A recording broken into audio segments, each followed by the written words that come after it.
What are we learning from this, Mark? Well, some new information right now. I just looked at the wires here as we come on the air, 8 o'clock on the East Coast. Russia launched this early morning missile attack on Ukraine, hitting critical infrastructure in an area called Dnipro, according to Ukraine's Air Force.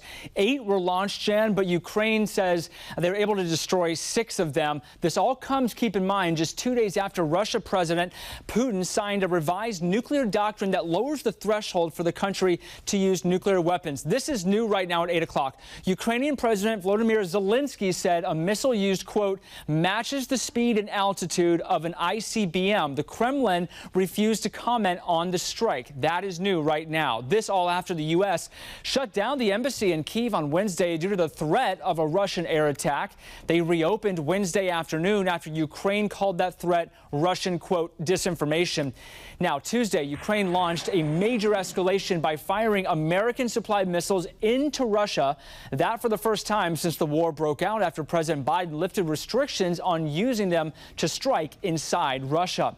We've also learned the White House agreed to give Ukraine more money for weapons, to the tune of $275 million to be exact, including the widely banned and controversial anti-personnel mines. Later today, the White House will be announcing additional security assistance for Ukraine worth up to $275 million to meet critical battlefield needs, and that will include munitions for rocket systems and artillery and anti-tank weapons.